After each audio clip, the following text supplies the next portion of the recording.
Good evening, everybody. Welcome. Thank you for being here. My name is Chris Agins. I'm the Career Development and Internship Specialist here in the College of Business Administration. So my office is conveniently just right around the corner. When you step off of the elevator, I serve all undergraduate business majors in terms of internships and career services assistants. So, that's who I am, and please come see me if I can help you with that. Patricia Jacobs is here. She is our Director of University Career Services. Her office is down by the bell tower on the second floor of the Gabhart Center, and they serve all students that are non-business majors. So it's an honor to be here with you all because I typically only get to see business majors in classes and to give presentations like this, and so I'm looking forward to interacting with some more of you and kind of giving you a flyover of jump-starting your job search. Now, has anybody ever walked out to their car and gotten in and turned the key on and hear a click, click, click, click? Bad news, right? What's that mean? You got a dead battery. So what do you need? You need a jump start. You got to connect to a power source. You need to connect to another vehicle that has got power. You got to let it sit, get some power off of that, and then eventually you can get up and running on your own. Once you get up and running on your own, you can't stay connected to the other vehicle, though. You have to take the jumper cables off, and then you're free to go. That's what I'm hoping to accomplish in the next 45 minutes, is to kind of give you a jump start for your job search.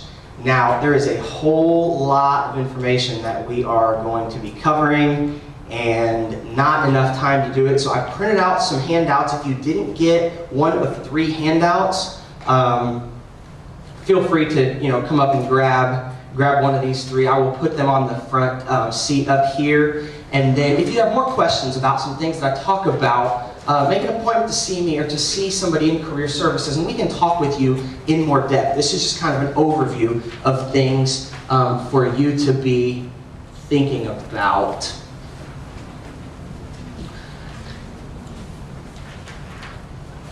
So I want you to take a minute and think about how you're feeling about your job search. As you think about it, hopefully you're not feeling like this, ready to bang your head up against the wall. It can be something that's stressful. It can be nerve-wracking, but rest assured that we're here to help you with that, and we have the tools for you to be prepared and to do the things you need to do to feel good about it. The average person today has 10.8 jobs between ages 18 and 42. That's a statistic that Dan Miller, a local author out of Franklin that wrote the book 48 Days to the Work You Love, shared with us when he came to campus last year. 10.8 jobs between 18 and 42. That is not even an entire career. Most people I know don't retire at age 42, and yet that's the average. If you break that down a little bit, that is 2.2 years per job and an average of 13 months. Boy, what does that tell you? To me, that means it's not about finding the job of your dreams right after you walk across the stage at Belmont. That means it's a process. It's about getting in jobs, getting experience, diving in, figuring out what you like, what you don't like, and then in your next position, finding more of the things that you like, more of the things that you're good at, and less of the things that you're not, and developing that dream job over time. Has anybody seen the movie Christmas Vacation with Chevy Chase? One of my all-time favorites. It's not the Christmas season until I've gotten to watch that movie. And at one point, he takes the Griswold family out to find the perfect Griswold family Christmas tree. So they're trudging through knee-deep snow, and the daughter's frozen from the waist down. They said, "Oh, Clark, she'll see the tree later." Her eyes are frozen at the moment, and he's going tree after tree after tree, looking for just the right one. And then finally, he gets midway through the Christmas tree farm, and there it is. There's a golden glow coming down over the Griswold family Christmas tree. And he says, "That's it. That's the Griswold family Christmas tree." He doesn't have a chainsaw with him, so he ends up having to pull the stump out of the ground and throw it on the car and drive home. It's an entertaining little piece. But I share that with you to say that you may not find right out of school that golden glow coming over this perfect job. And I encourage you not to go past all of these other trees or all these other jobs in order to get to that one, because it's a process. John Acuff was another speaker that many of you probably are aware of that came to campus last year. And I like the analogy he gave for this. He said, it's like when you're at the top of a ski slope and you're getting ready to push off the top of the hill and ski down. You don't know every path that you're going to take on the way down. There are going to be things when you get halfway down the hill that you couldn't see when you were at the top, when you were pushing off. You're going to have to trust that you know what you're doing and that you're prepared enough to take those different obstacles and those twists and turns as they come. So I encourage you to think about the job search in a similar way. There is a recruiter that works for a PR firm out in Pennsylvania, and he put together this slideshow that I'd like to share with you. It's several slides. It's called 11 Reasons Why I Will Not Hire You. It's a little bit, it may be a little bit forward and a little bit sarcastic and extreme, but he does a good job of illustrating that point. So I'm just take a few minutes later on a Wednesday afternoon, play some classical music, let you watch this, and then we'll address and talk about some of the things that are mentioned. And this is a Pandora random, by the way, so I don't know who it is.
That was pretty good timing for the end of the song, wasn't it? I planned that.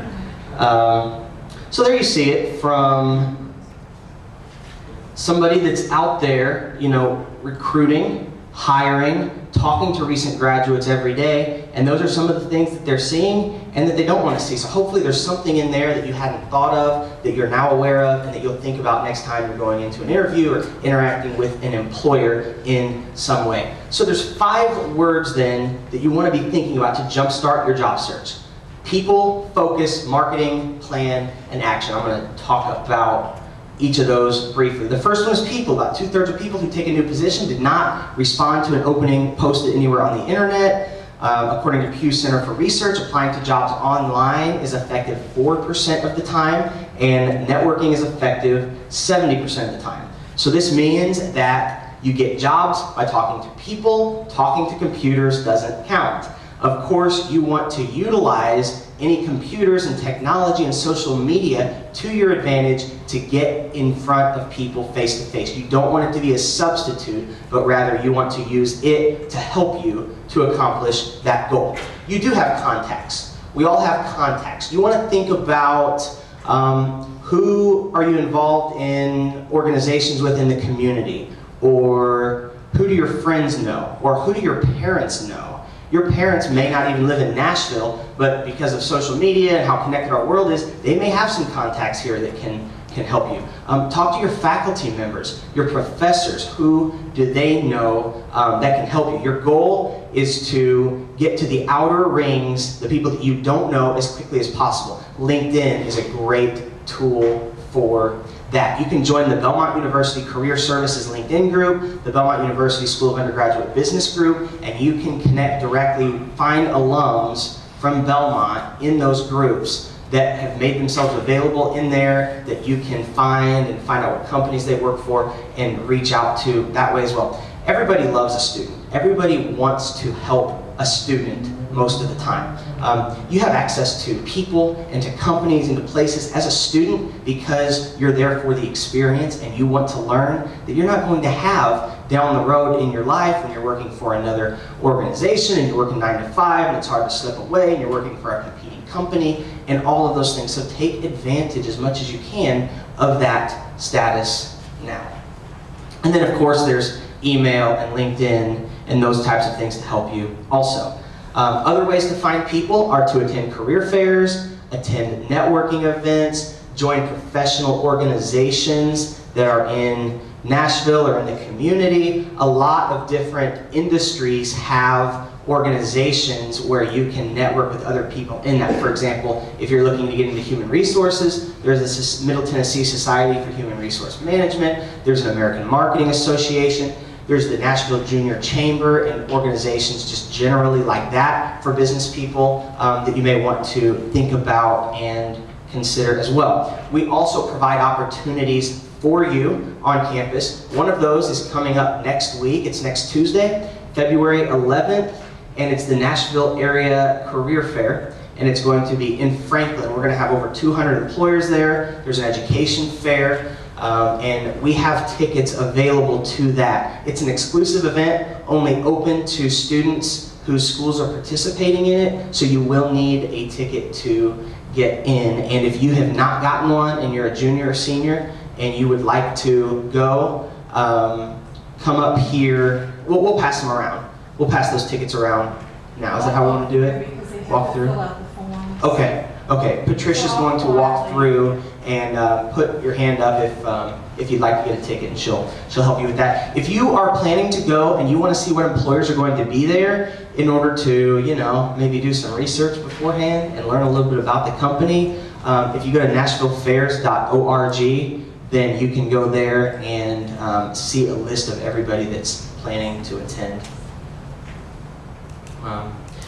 So when you're talking to people, you identify a job or an area you'd like to explore. You find somebody doing that job right now, you talk to them, and then you continue that over and over and over again until you're retired. Probably a little bit even longer past age 42. One of the handouts that I provided you, it's this color, and it says assess myself on both sides. One of the sides has the heading informational interviews. There are some questions on that sheet that you can use to ask people that you're meeting with. Say, I'm setting up a networking coffee. I don't have any idea what to ask this person or what to say. Here are some ideas of things that you may want to consider asking them. If you flip it over, you'll see a little chart, and that is a place for you to take some notes after you're done. Let me tell you, at least if it were me, and I've done 2, 3, 4 of these things, they're all going to start running together. And you're going to wish you had some notes to remember what things stood out about this person. What did this company say that they're looking for? What did this person say to me? And so there's some different areas that you can write those things down too as you're determining where you want to look or preparing for an interview and different things like that. The next thing you want to have is focus. Make sure that you are as specific as you can be. Remember, you may not know what you want to do. Neither does half of America, as the video said. It's about not standing at the top of the hill, using the snow skiing analogy, and just waiting until you can see every tree and pothole and everything else down the hill, but just getting started and trying different things on and seeing how they work. As students, you can work in temporary positions and find it, and if you hate it, it's over in 3 months, And I can guarantee you, even in the bad experiences, there will be things that you learned that are very valuable that you'll be talking about in your next job interview for doing that experience. But the more specific you can be, the better. Instead of telling somebody, I want something to do with marketing, if you can give them more specifics and say, I'm looking for a marketing support role with a consumer products company that utilizes social media. That is going to be more helpful to the person trying to help you. Remember, these contacts that you have and the people that you're asking to have informational interviews with, it's not their job to help you figure out what you want to do. You need to have an idea of what you're asking for before you go in to see them. And I'll talk about some ways that you can develop that foundation. The easier you can make it for them to help you, the greater the chance that they are going to do it.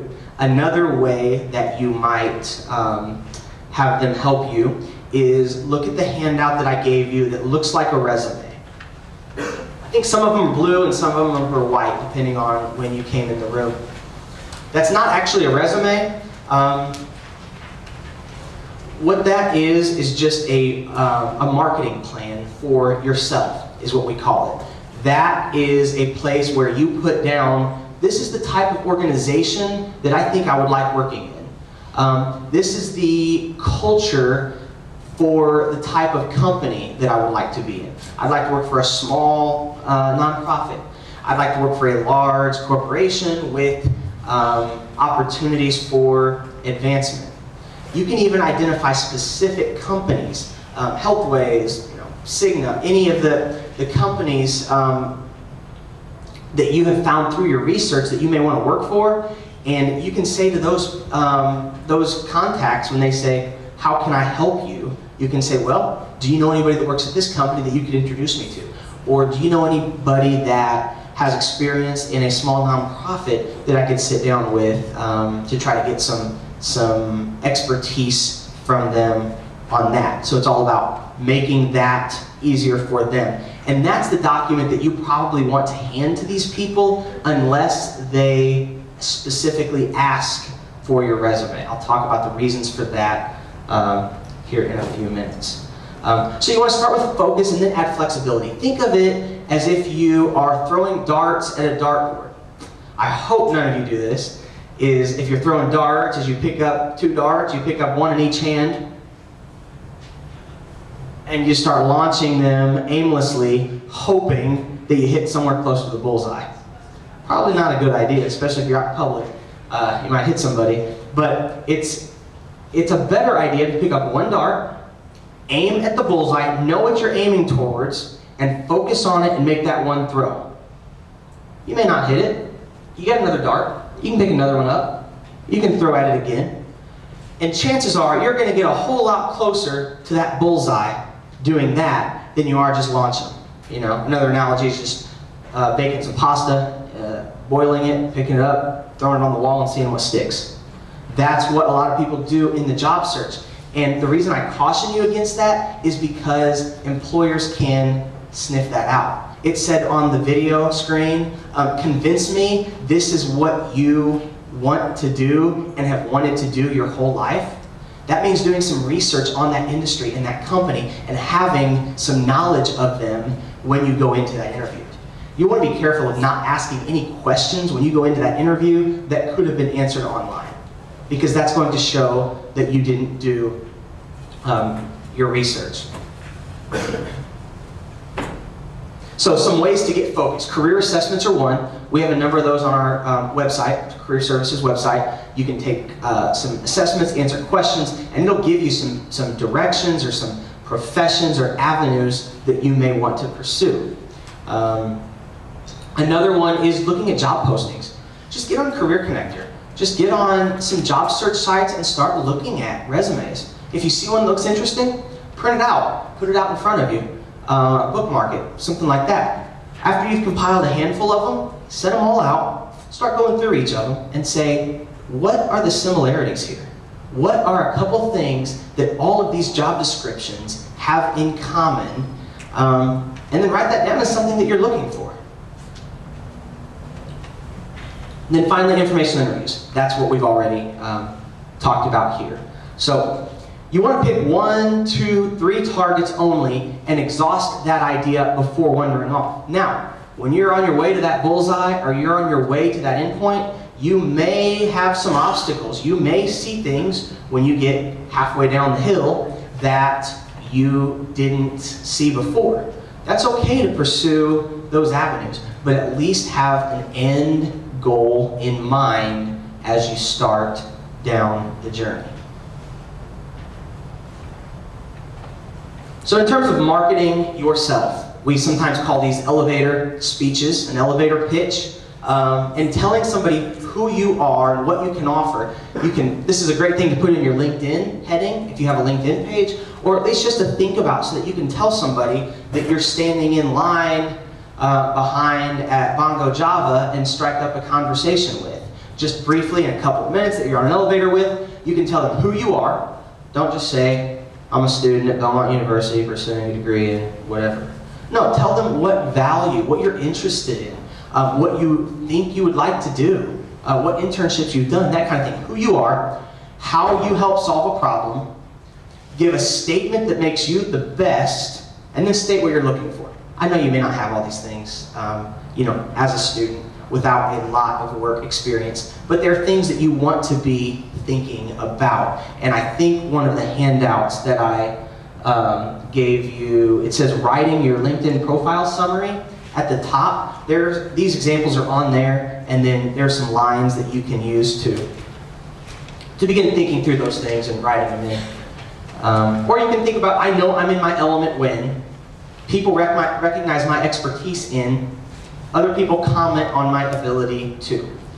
Are there things that you have been told since you were a little kid that you're really good at? There's some of those things for me, and I always just kind of brushed them off and said, well, that's because those things are easy. Everybody's good at those things.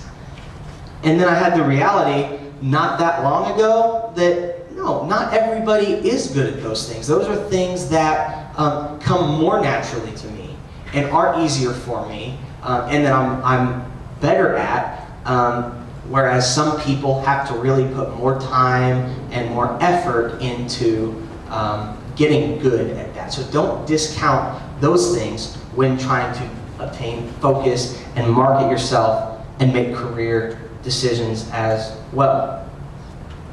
Another event that we have coming up that can help you to market yourself is we have a guy named Daryl Gurney. He wrote a book called Never Apply for a Job Again. It's all about marketing yourself and networking before jobs are even posted. It's a bestseller. He will be on campus February 19th. That's 2 weeks. It's on Wednesday morning, 10 a.m., Beam and A&B, and personal professional growth Convo credit are offered.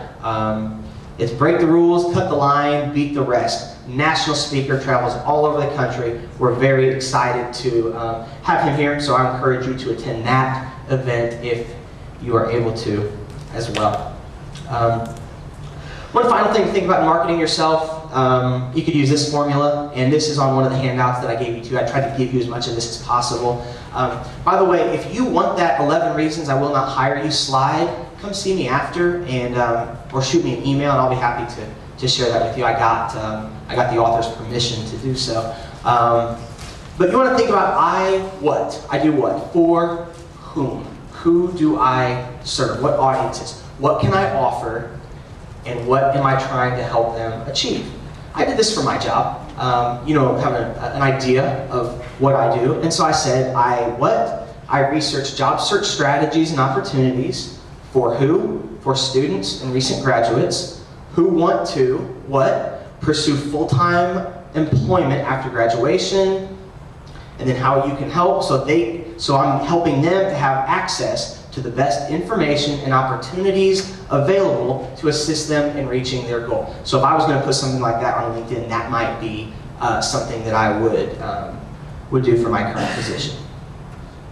So the plan, I've talked about that. That's that marketing document that I gave you. It helps you to be in control. It should always be a working document. You should always be updating it and adding to it as you're getting new experiences. And then take action. Take that next step. You don't have to have it all figured out, but you want to at least start moving in the right direction.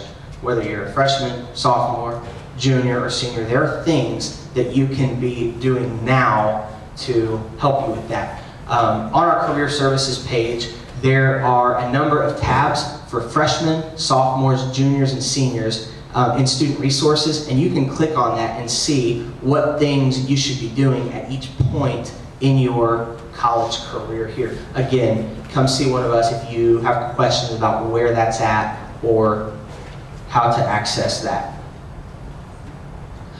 The FIRE method is one that may consider. You want to find companies and people to target. You want to identify companies and what their individual needs are. You want to reach out to potential information sources, people that can help you to get the information that you need, and then you want to engage with the decision maker.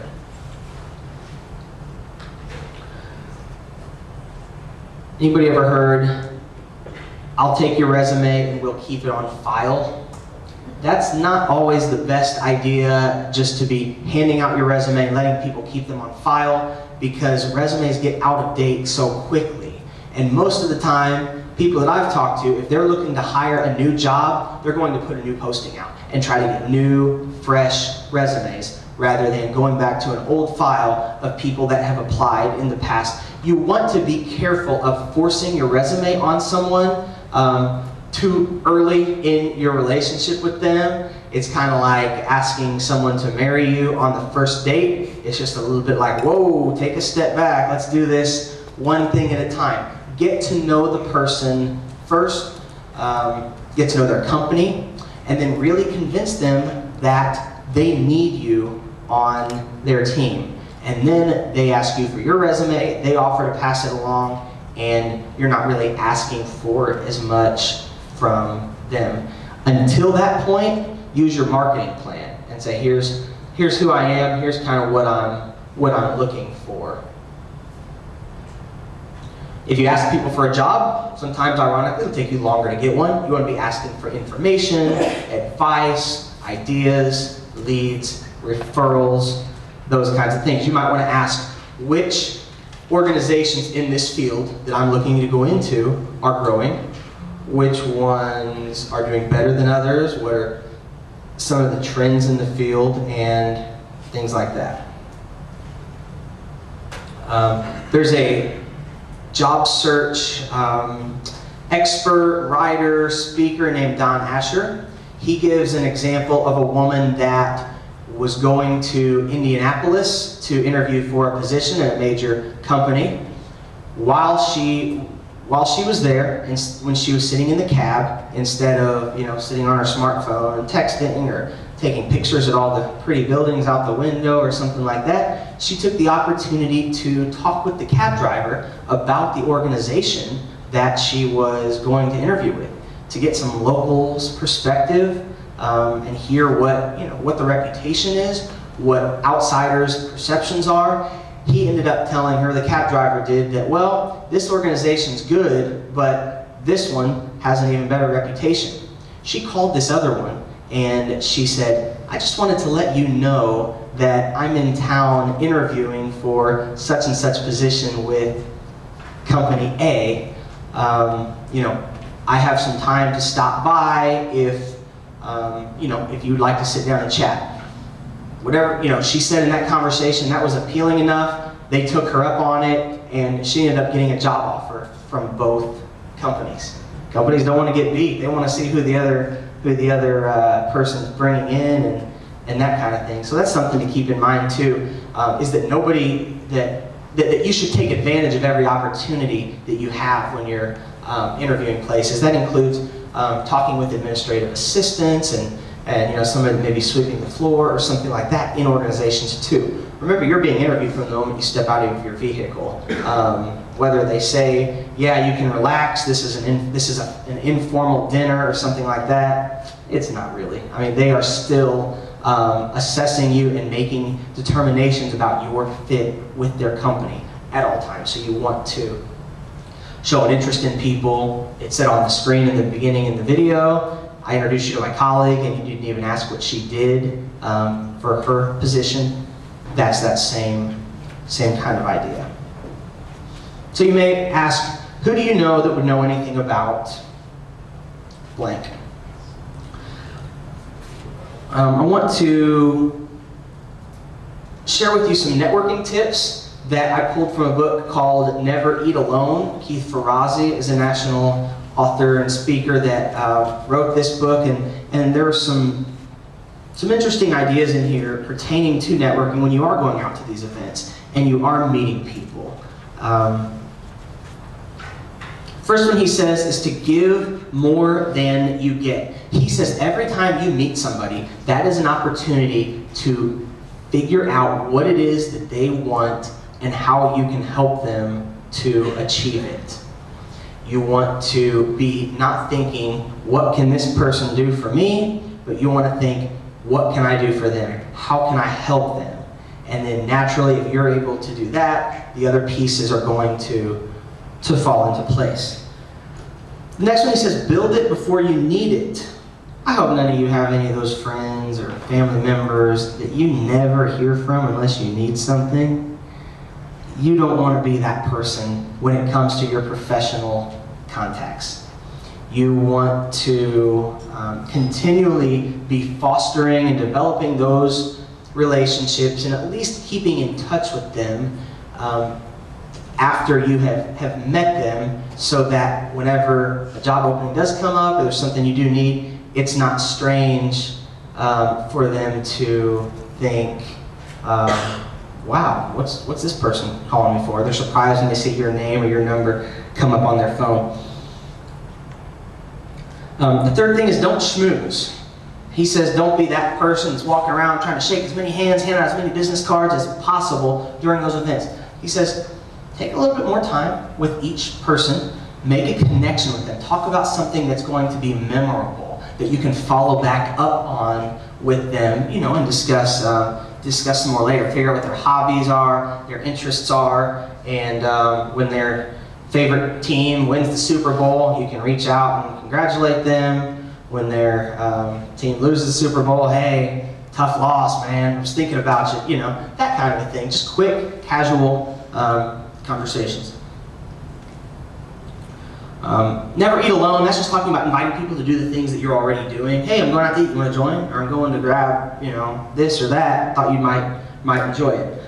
He says if you're going to go to the trouble of meeting somebody, make sure to take the time to follow up with them.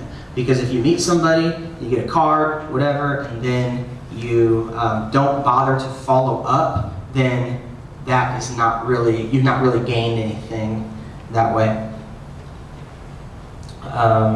Connect with connectors. Those are people that just naturally know a lot of people because of their jobs. People that own restaurants, people that are fundraisers, that work in PR. Think about who those people are and develop quality, trusting relationships with them. If they don't trust you or they don't like you, they're not going to do you any good. But there are certain people that just are good networkers, and you want to think about who those are and connect with them. Bring something to the conversation. That means have a story, something prepared just to share or to talk about, or something you saw in the news. You'd be surprised at how much information and conversational currency, as they call it, that you can gain by just watching the local news and talking about something that's going on in the world. So that you're not the person that somebody walked up to, hey, what's going on? Not much. How's your week been? Good. And you're just like, this conversation is dead. I do not know how to continue that on. You want to bring something to the table. And then the idea of pinging. That's the idea of, you see an article somebody might like. Shoot it over to them and say, hey, thought you might enjoy this. Thought you might think this was funny. And you want to do that at least 2 or 3 times a year, just to say, keep in touch, keep those lines of communication open, and say, thinking about you, and let me know if I can help you out, with anything, do anything for you, that kind of thing. So your goals then would be to start conversations, not interviews, to interact with class. You want to do your research, you want to value others, you want to follow up with them, you want to be incredibly curious, learn all that you possibly can, take every opportunity to talk with people, ask questions. You may think, I'm never going to need to know this, and this has no effect on my life whatsoever. You might be surprised. Have real expectations and know that you may not find the Griswold family Christmas tree right after you walk across the stage, but it's going to be a process, and there are going to be good opportunities that you can find right after college that will get you ultimately to that point.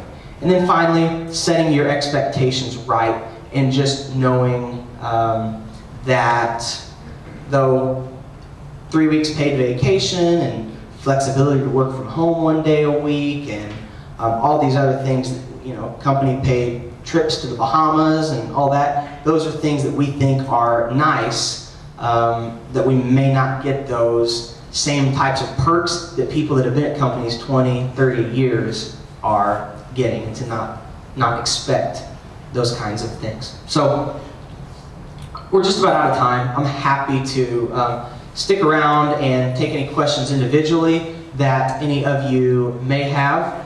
Hopefully this has been a little bit of some energy connected to that power source to get you thinking about something related to your job search that you haven't thought about before. And we will have the scanner over here by the door if you are scanning your card for Convo credit when you leave. Thank you for coming. Have a great evening.